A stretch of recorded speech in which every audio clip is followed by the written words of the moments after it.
5ই August Sheikh Hasina সরকার পতনের পর বাংলাদেশ ছেড়ে ভারতে পালিয়ে আসেন। তার ঠিক 6 দিন পর 11ই আগস্ট শেখ হাসিনা বাংলাদেশের জনসাধারণের জন্য একটি চিঠি লেখেন। হ্যালো গাইস, আসসালামু আলাইকুম। আপনারা ভিডিওর থাম্বনেল এবং টাইটেল দেখে বলতে পারছেন যে ভিডিওটা কোন বিষয়ের উপর।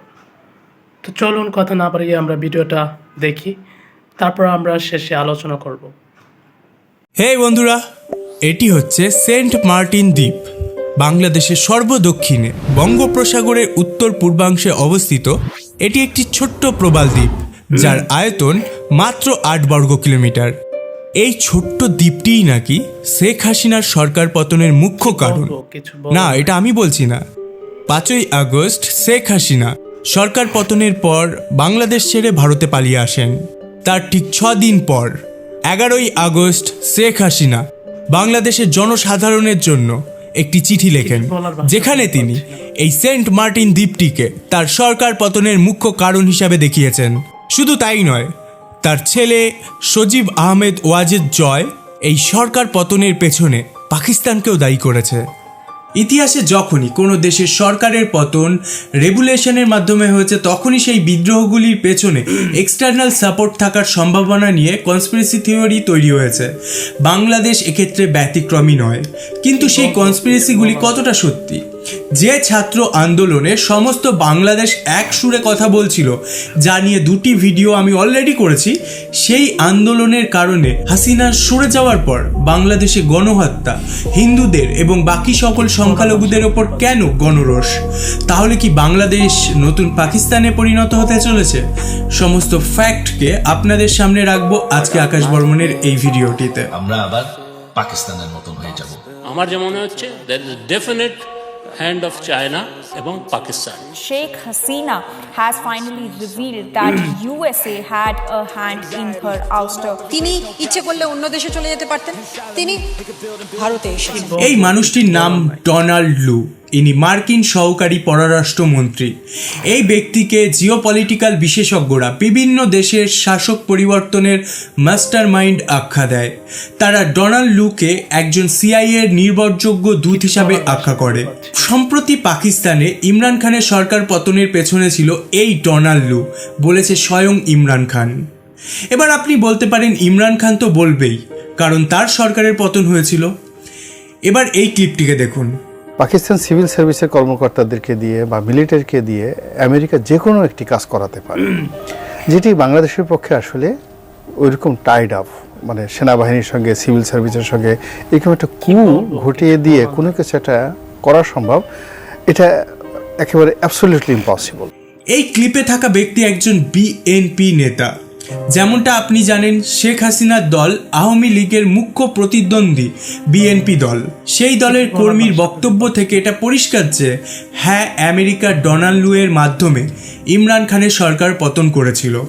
এই ডোনাল্ড লু 2 মাস আগে বাংলাদেশে যায়, ঠিক 2 মাস পরে হাসিনাকে নিজের সিংহাসন ছাড়তে হয়। তাই জিওপলিটিক্যাল বিশ্লেষকেরা, যার মধ্যে বিশেষ করে আমাদের জিওপলিটিক্যাল বিশ্লেষকেরা, এই ঘটনার পেছনে ডোনাল্ড লু এর মাস্টার মাইন্ডকে দায়ী করছে। কিন্তু প্রশ্ন হলো, ডোনাল্ড লু আমেরিকার হয়ে বাংলাদেশ শাসক পরিবর্তন করবেই বা কেন? এটা হলো মালাক্কা স্ট্রেট। এই মালাক্কা প্রণালী দিয়ে বিশ্বের 30% বাণিজ্য হয়। এই প্রণালী দিয়ে চীনের 3.5 ট্রিলিয়ন ইউএস ডলারের ট্রেড হয়ে থাকে, যা চীনের মোট সামুদ্রিক বাণিজ্যের 2/3। তাই স্বাভাবিকভাবেই চীন চাইবে এই মালাক্কা প্রণালীতে নিজের আধিপত্য বিস্তার করতে। এবার আমেরিকা কি চাইবে? চায়নাকে কাউন্টার করতে। দেখুন, আমেরিকা জাপান এবং তাইওয়ানের সমুদ্রের মাধ্যমে চীনের কার্যকলাপ দেখে থাকে, কিন্তু দক্ষিণ চীন সমুদ্রে চীন কি করছে সেটা আমেরিকা জাপান বা তাইওয়ান সমুদ্রের মাধ্যমে ঠিকঠাক দেখতে পারছে না। আমেরিকা দেখছে মালাক্কা প্রণালীতে তাদের প্রায় অস্তিত্ব শূন্য। আধিপত্য তো দূরের কথা, মালাক্কা প্রণালীর ওপর নজর রাখার মতো কোনো ব্যবস্থাও আমেরিকার নেই। দক্ষিণ চীন সমুদ্রে চীন কি করছে সেটা সঠিকভাবে নজরদারি করবার জন্য আমেরিকার একটি সামরিক ঘাঁটি দরকার ছিল। মালাক্কা প্রণালীর ওপর নজর রাখার জন্য হংকং বেস্ট অপশন ছিল আমেরিকার কাছে, কিন্তু হংকংয়ে অনেক কিছু করবার পরেও আমেরিকা তেমন কোনো লাভ করতে পারেনি। এখন আমেরিকার কাছে দুটি অপশান ছিল চীনের ওপর নজরদারি করবার জন্য। প্রথমটি হচ্ছে ভিয়েতনাম, দ্বিতীয়টি হচ্ছে মায়ানমার। মায়ানমারে বর্তমানে একটি সামরিক সরকার শাসন চালাচ্ছে যা কঠোরভাবে চীনের তরফে। অতএব এদিকে এফোর্ট দিয়ে আমেরিকার তেমন কোনো লাভ হবে না, সেটা আমেরিকা বুঝেছিল। এবার চলে আসি 2024 সালে বাংলাদেশের ইলেকশনের রেজাল্টের পরের সময়। আমেরিকা এই নির্বাচনকে কারচুপির নির্বাচন বলা শুরু করলো। এবার আপনারা ভাবতে পারেন আমেরিকার অ্যালাই রাষ্ট্র পাকিস্তানেও তো কারচুপির নির্বাচন হয়ে থাকে, তখন আমেরিকা কেন চুপ থাকে? বিভিন্ন জিওপলিটিক্যাল বিশ্লেষকদের মনে এই একই প্রশ্নের উদয় হচ্ছিল। ঠিক এমন সময় হাসিনা প্রেসকে বলেন, একটি ওয়েস্টার্ন দেশ চাইছে বাংলাদেশের একটি আইল্যান্ডে তাদের সামরিক বেস বানাতে। তিনি এও জানান, যদি তিনি এই বেস বানাতে অনুমতি দেন তাহলে বাংলাদেশকে স্বাধীনভাবে শাসন করার থেকে তাকে কোনো বাধা দেওয়া হবে না। সবাই জানে দেশটি ছিল আমেরিকা। বঙ্গোপসাগরীয় অঞ্চলে একটি সামরিক ঘাঁটি তৈরি করবার জন্য আমেরিকা খুবই উদ্ধত হয়ে আছে। তারা সেন্ট মার্টিন দ্বীপটিকে নিজেদের করতে চেয়েছিল, যা হাসিনা সরকার দিতে রাজি হয়নি। তাই এখন বিতর্কিত মতবাদ তৈরি হচ্ছে যে এই সেন্ট মার্টিন দ্বীপকে কবজা করবার জন্যই হাসিনা সরকারের পতন হয়েছে এবং এমন একটি অন্তর্ভুক্ত সরকার গঠন হচ্ছে যার প্রধান আমেরিকার বিশেষ বন্ধু। এবার কথা বলা যাক পাকিস্তানকে নিয়ে। হাসিনার ছেলের বক্তব্য অনুযায়ী যারা আন্দোলনে অস্ত্রের যোগান দিয়েছিল, দেখুন 1971 সালে পাকিস্তানকে দ্বিখণ্ডিত করেই বাংলাদেশের জন্ম হয়েছিল। স্বভাবতই পাকিস্তান মোটেও এই বিষয়টিকে ভালোভাবে নেয়নি। আর যে শেখ মুজিবুর রহমান বাংলাদেশের স্বাধীনতায় সবথেকে বড় অবদান দিয়েছিল, তার মেয়ে শেখ হাসিনাকে নিশ্চয়ই তারা পছন্দ করবে না। হাসিনাকে পদচ্যুত করবার এটা যেমন একটা মোটিভ হতে পারে, তেমনি বাংলাদেশের কিন্তু পলিটিক্যাল দল যারা মুসলিম ব্রাদারহুডে বিশ্বাস করে এবং সম্পূর্ণ ফার রাইট চিন্তাধারাকে প্রাধান্য দেয়, তারা পাকিস্তানের সঙ্গে সুসম্পর্ক রাখে। এবার কথা বলা যাক চীনকে নিয়ে। শেখ হাসিনা 2024 ইলেকশনে জয়লাভ করে ভারতের পাশাপাশি চীন সফরে যায়। চীনের কাছে তার দাবি ছিল $1 বিলিয়ন ঋণ, যা চীন দিতে অস্বীকার করে। 1 বিলিয়নের জায়গায় মাত্র $100 মিলিয়ন দিতে তারা ইচ্ছুক হয়। শুধু তাই নয়, শেখ হাসিনা যেমনভাবে শি জিনপিংয়ের সাথে আলাপ আলোচনা করতে চেয়েছিল, তেমনভাবে শি জিনপিং তাকে সময় দেয়নি। এক কথায় চীনের তরফ থেকে শেখ হাসিনার জন্য অভ্যর্থনা একদমই ফিকে ছিল। এটা শেখ হাসিনাও বুঝতে পেরেছিল। তিনি অসম্মানিত হয়ে 5 দিনের জায়গায় 4 দিনের মাথাতেই চীন ছেড়ে বাংলাদেশে চলে আসেন। হাসিনা সরকারের তরফ থেকে জানানো হয় তার মেয়ে অসুস্থ থাকায় সে এই সিদ্ধান্ত নিয়েছিল। কিন্তু জিওপলিটিক্যাল বিশ্লেষকেরা মনে করতে থাকেন বা মনে করাতে থাকেন যে চীন এবং হাসিনা সরকারের মধ্যে ব্যবধান তৈরি হয়েছে। আর এই সফর থেকে এসেই হাসিনা বলেছিল তিস্তা প্রজেক্ট ভারত করলে সব সমস্যার সমাধান হবে। যে বহু চর্চিত তিস্তা প্রজেক্ট করতে চীন এবং ভারত উভয়ই আগ্রহ দেখিয়েছিল। এবার কথা বলা যাক আমাদের প্রিয় দেশ ভারতকে নিয়ে। শেখ হাসিনা ক্ষমতা নেবার পর থেকে ভারত এবং বাংলাদেশ একটি বন্ধুত্বপূর্ণ সম্পর্ক অর্জন করেছিল। অতীতের সেনা শাসন বা বিএনপি শাসনকালে ভারত ও বাংলাদেশ এমন সুসম্পর্ক অর্জন করতে পারেনি। এমনটা মনে করা হয় শেখ হাসিনার শাসনকালে সংখ্যালঘু সম্প্রদায় স্বস্তিতে ছিল, যার ফলে ভারত শরণার্থী সমস্যা থেকে অনেকটাই রেহাই পেয়েছিল। এমন অবস্থায় এটা স্বাভাবিক যে ভারত চাইবে শেখ হাসিনাই বাংলাদেশকে শাসন করুক, রাইট? বিবিসির একটি প্রতিবেদন থেকে জানা যায় যে শেখ হাসিনাকে ক্ষমতাচ্যুত করা হবে এমন একটি বার্তা ভারতের বিদেশ মন্ত্রকে আমেরিকা পাঠিয়েছিল ঠিক শেখ হাসিনার পালানোর একদিন আগে। তাহলে ভারত কেন চুপ ছিল? কেন ভারত বন্ধু হাসিনাকে সাহায্য করলো না? এতক্ষণ আপনারা যতটা জানলেন এগুলি সবকটি কনস্পিরেসি থিওরি। এই কনস্পিরেসি থিওরিগুলি অধিকাংশই আমাদেরই মানে ভারতের ভূ রাজনৈতিক বিশ্লেষকদের থেকে এসেছে। কারণ ওয়েস্টার্ন দেশগুলির দিক থেকে দেখতে গেলে বাংলাদেশের এই সম্পূর্ণ ঘটনা নিয়ে তারা অনেক বেশি চুপ। এবার কথা বলা যাক বাস্তবে এই কনস্পিরেসি থিওরিগুলি কতটা যুক্তিযোগ্য। প্রথমে কথা বলা যাক প্রফেসর ইউনুস এবং আমেরিকার সম্পর্ক নিয়ে। ডক্টর মোহাম্মদ ইউনুস 1940 সালে অবিভক্ত ভারতবর্ষে, যা বর্তমানের বাংলাদেশের চিট্টাগং, সেখানে জন্মগ্রহণ করেন। পরে তিনি পড়াশোনা এবং ভালো ভবিষ্যতের জন্য আমেরিকায় চলে যান। সেখানে তার বিয়ে হয় একজন আমেরিকানের সঙ্গে। তারপর তিনি আমেরিকায় থেকে নিজের পিএইচডি ইন ইকোনমিক্স শেষ করে। 1971 সালে যখন বাংলাদেশ স্বাধীন হয় তখন তিনি বাংলাদেশে ফিরে আসেন ইকোনমিক্স পড়ানোর জন্য। তারপর তিনি দেখেন বাংলাদেশে 1974 সালের যখন দুর্ভিক্ষ আসে তখন গরিব মানুষের কাছে কিছু খাওয়ার ছিল না। তখন তার মনে হয় বাংলাদেশিদের মাইক্রো ক্রেডিটের খুব দরকার, যাতে তারা নিজেদের বিজনেস দাঁড় করিয়ে নিজের জীবন ভালো করতে পারে। এরপর 9 বছর পর মানে 1983 সালে গ্রামীণ ব্যাংক খোলেন তিনি। 2006-এ গ্রামীণ ব্যাংকের মাধ্যমে ছোটোখাটো ঋণ দিয়ে গরিব মানুষের সাহায্য করার এই উদ্যোগ দেখে ইকোনমিক্সের দিক থেকে নয়, শান্তির বিভাগে ডক্টর মোহাম্মদ ইউনুসকে নোবেল প্রাইজ দেওয়া হয়। এরপর 2009 সালে তাকে যুক্তরাষ্ট্রের প্রেসিডেন্সিয়াল মেডেল দেওয়া হয়, যেটিকে কিনা বারাক ওবামা নিজে তাকে পড়িয়ে সম্মানিত করেছিল। এছাড়াও তাকে আরও অনেক অ্যাওয়ার্ড দেওয়া হয়েছে যুক্তরাষ্ট্রের পক্ষ থেকে। 2007 সালের নোবেল প্রাইজ পাওয়ার পর থেকেই doctor Mohammad Yunus political statement দিতে শুরু করেন। একবার তিনি বলেন বাংলাদেশকে বদলানোর জন্য যদি তাকে পলিটিক্যাল পার্টি খুলতে হয় তাতেও তিনি পিছুপা হবেন না। এরপর তিনি নিজের একটি পলিটিক্যাল পার্টিও বানায় যার নাম নাগরিক শক্তি। এই পার্টিটিকে তিনি এই মনোভাব নিয়ে বানিয়েছিলেন যাতে শেখ হাসিনা ও খালেদা জিয়া বাদেও তৃতীয় একটি বিকল্প পার্টি বা অপশন থাকে জনগণের কাছে। তার কিছু বছর পর যখন শেখ হাসিনা ক্ষমতায় আসেন তখন তিনি তার বিরোধী পার্টি মানে নাগরিক শক্তির স্রষ্টা মোহাম্মদ ইউনুসের বিরুদ্ধে অনেক মন্তব্য করতে শুরু করেন। শেখ হাসিনা একবার মন্তব্য করেন মোহাম্মদ ইউনুস আমেরিকা থেকে এসেছে এবং তার পেছনে যুক্তরাষ্ট্রের হাত রয়েছে। এরপর গ্রামীণ ব্যাংক থেকে তার ইনভলভমেন্ট অনেক কমিয়ে দেওয়া হয়। এই বিষয়ে হাসিনা সরকারের মন্তব্য ছিল মোহাম্মদ ইউনুসের রিটায়ারমেন্টের চেয়েও অনেক বেশি বয়স, তাই তাকে ম্যানেজিং ডিরেক্টর হিসাবে রাখা সম্ভব হচ্ছে না। সংঘর্ষ এবং প্রতিদ্বন্দ্বিতার কারণে শেষমেশ তাকে নিজের পার্টি নাগরিক শক্তিকে বন্ধ করে দিতে হয় এবং বাংলাদেশ ছাড়তেও হয়। বাংলাদেশ ছাড়ার আগে তার 6 মাসের কারাদণ্ডও হয়। এইসব কারণে পলিটিক্যাল বিশ্লেষকদের মতে ডক্টর ইউনুস আমেরিকার পছন্দের একজন মানুষ, যে কিনা শেখ হাসিনাকে রিপ্লেস করতে পারবে এবং আমেরিকার স্বার্থে বাংলাদেশকে ব্যবহার করতে পারবে। পলিটিক্যাল বিশ্লেষকদের মন্তব্য প্রায় হাসিনার সাথে মিলে যায়, কিন্তু আমার ব্যক্তিগত রিসার্চ থেকে আমি কোথাও এটা পাইনি যে শেখ হাসিনা প্রমাণ করতে পেরেছে বা করতে চেয়েছে যে ডক্টর ইউনুস আমেরিকার এজেন্ট। তাহলে শেখ হাসিনা কেন ডক্টর ইউনুসকে আমেরিকার দালাল বলেছিল? বিরোধী শক্তিকে দেশদ্রোহী বলাটা প্রত্যেকটা স্বৈরাচারীর একটি স্বভাব।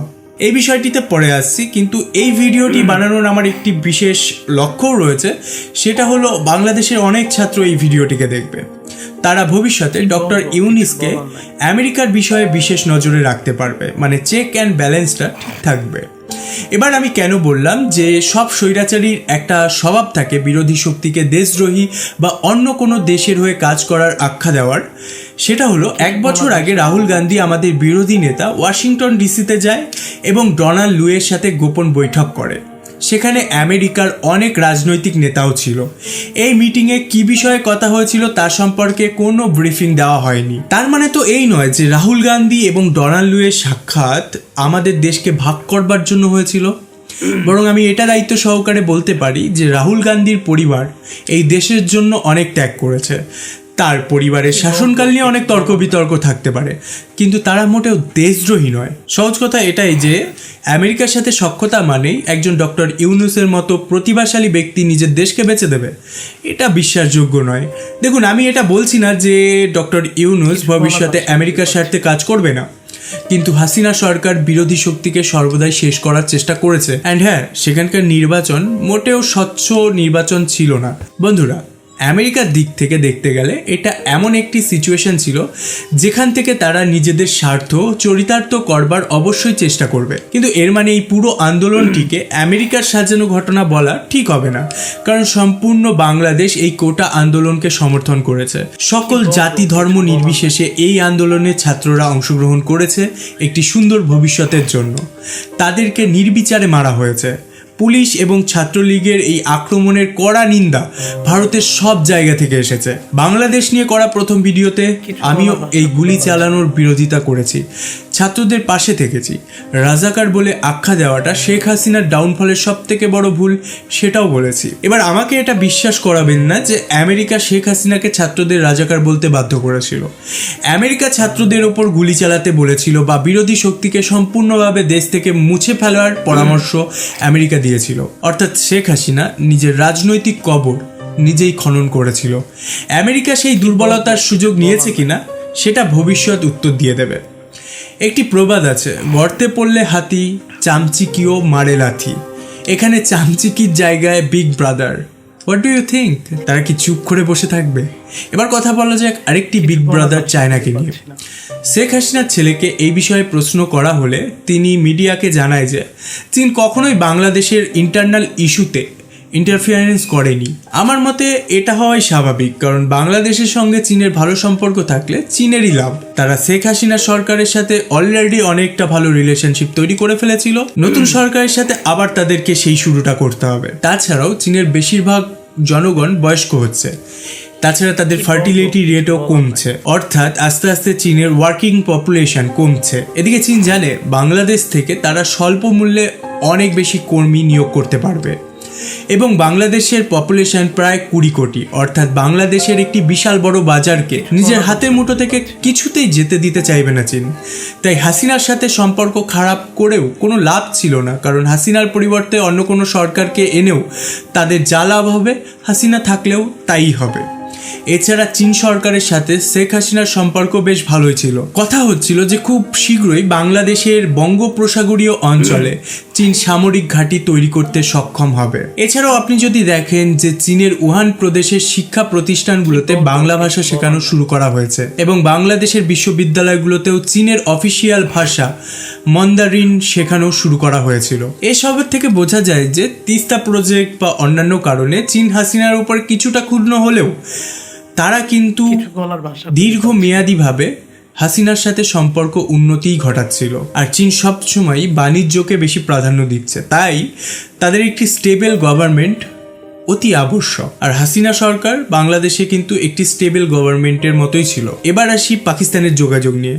এটা সত্যি যে সেখানকার মৌলবাদী দলগুলো সরাসরি পাকিস্তানের আইএসআই এর দ্বারা ফান্ডেড। প্রচুর প্রমাণ আপনারা পেয়ে যাবেন যদি একটু গভীরভাবে সার্চ করেন। তবে যারা আন্দোলনকারী এবং ডক্টর ইউনূসের মতো মানুষ নিশ্চয়ই জানেন এই ধর্মের ঠিকাদারেরা একটা স্বৈরাচারী দলের থেকেও বেশি ভয়ঙ্কর। আপনি কি মনে করেন দেশের পালাবদলের পর যে বিশৃঙ্খলা তৈরি করেছিল, যেভাবে মাইনরিটিসদের উপর বিশেষত হিন্দু সম্প্রদায়ের মানুষের উপর আক্রমণ করা হয়েছিল, সেগুলো কারা করেছিল? এই মৌলবাদী শক্তিগুলি কতটা ভয়ঙ্কর একটি দেশের জন্য তা যদি নতুন বাংলাদেশ গঠনকারী ছাত্র সমাজ না বুঝতে পারে, তারাও যদি শেখ হাসিনার মতো তাদের প্রশ্রয় দিতে থাকে, তাহলে বাংলাদেশ দ্বিতীয় পাকিস্তানে পরিণত হতে সময় লাগবে না। এবার আপনি হয়তো ভাবছেন যে শেখ হাসিনা তো হিন্দুদের সুরক্ষিত রাখতো বা মৌলবাদী শক্তিগুলোকে শেষ করতো। তাহলে আপনি ভুল। শেখ হাসিনা বারংবার এই মৌলবাদী শক্তিগুলোর সামনে মাথা নত করেছে। ভিডিও ডিসক্রিপশনে দ্য প্রিন্টের একটি আর্টিকেল দিয়ে দেওয়া হয়েছে, আপনারা এই বিষয়ে সম্পূর্ণ তথ্য সেই আর্টিকেল থেকে পেয়ে যাবেন। কিন্তু আমি আশাবাদী, এই ছাত্র আন্দোলনের পরে অনেক বাংলাদেশের ছাত্রর সাথে আমার কথা হয়েছে। তারা আমাকে এমন অনেক ছবি এবং ভিডিও পাঠিয়েছে যেখানে ছাত্ররা নিজ উদ্যোগে শুধুমাত্র সংখ্যালঘুদের জন্যই নয়, সাধারণ মানুষেরও সহযোগিতায় এগিয়ে এসেছে। কিন্তু সমস্যা হলো বাংলাদেশের প্রত্যেকটা অঞ্চলে সংখ্যালঘুদের রক্ষা করার জন্য যথেষ্ট পরিমাণ ছাত্র নেই। হ্যাঁ, হিন্দুদের মন্দিরের ওপর হামলা হয়েছে, এর কড়া নিন্দা করি, কিন্তু সংখ্যাগুরুরা অনেক স্থানেই সংখ্যালঘুদের মন্দিরকে রক্ষা করবার জন্য রাত জেগে পাহারাও দিয়েছে। এই সময় ভারতের মিডিয়াতে এবং বিশেষত সামাজিক মাধ্যমে অনেক ভুয়ো খবর রয়েছে। চিটাগংয়ে হিন্দু মল লুট করা হয়েছে, এটা আপনারা সবাই জানেন, বাট ইন রিয়ালিটি এই মলটি সালমান ফারেজ রহমানের মল, যে একজন মুসলমান এবং আওয়ামী লীগের কাছের মানুষ হিসাবে চিহ্নিত। এটাতে কোনো সন্দেহ নেই যে হিন্দুদের ওপর আক্রমণ হয়েছে, কিন্তু আপনাদের সেন্টিমেন্টকে ব্যবহার করবার জন্য রাজ প্যালেস কফি শপকে হিন্দু মন্দির বানিয়ে দেওয়া হয়েছে। যে মন্দির আগুনে পুড়ছে সেটা দেখে আমরা বিচলিত হয়েছি। এরকম হাজারো ভিডিও এবং ছবি আমরা দেখেছি যেগুলো আসলে মিথ্যে ছিল।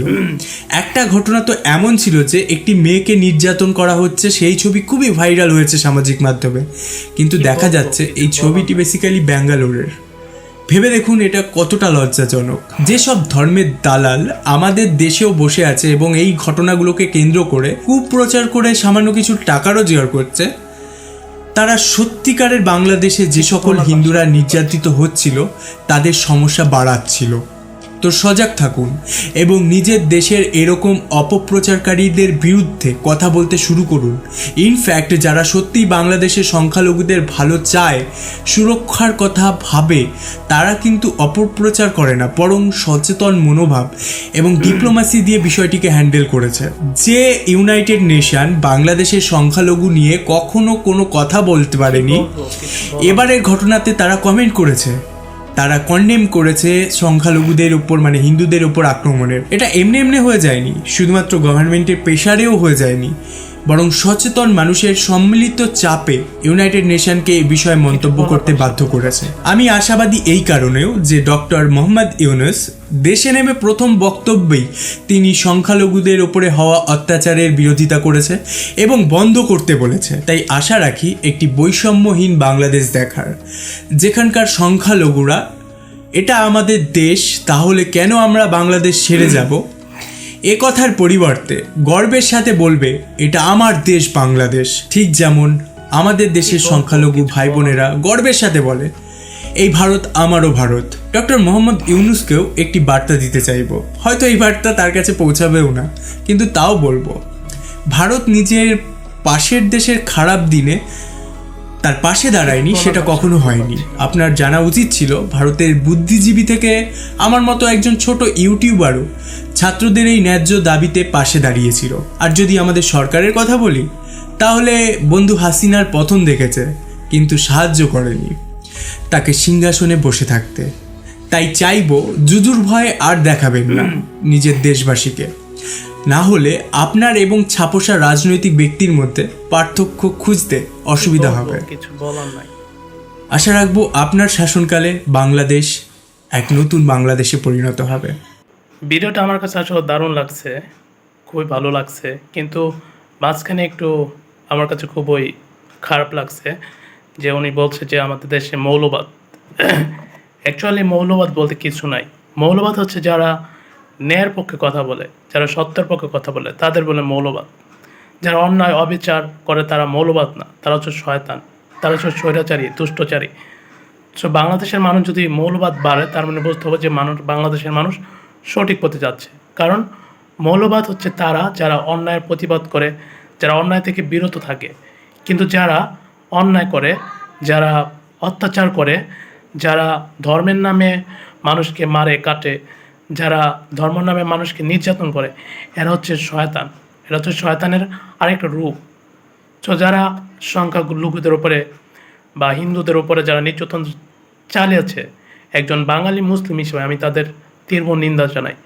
এবং যারা একই সাথে সংখ্যালঘু বা হিন্দু ভাইদের যারা মন্দির বাড়ি যারা রাতভর জেগে পাহারা দিয়েছে, তাদেরকে আমরা অসংখ্য ধন্যবাদ জানাই। এবং সবাইকে বলতে চাই যে মৌলবাদ কোনো খারাপ না। মৌলবাদ বলতে যে অন্যায় করে না, যে প্রতিবাদী, যে সবসময় ন্যায়ের পথে থাকে, তাকে বলা হয় মৌলবাদ।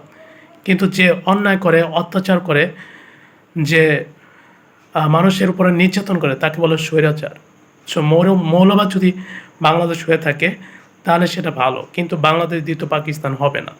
পাকিস্তান একটা ভিন্ন রাষ্ট্র, বাংলাদেশ একটা ভিন্ন রাষ্ট্র। সো কাজে বাংলাদেশকে পাকিস্তানের সাথে মিলাবেন না। তা যে পর্যন্ত আল্লাহ হাফেজ।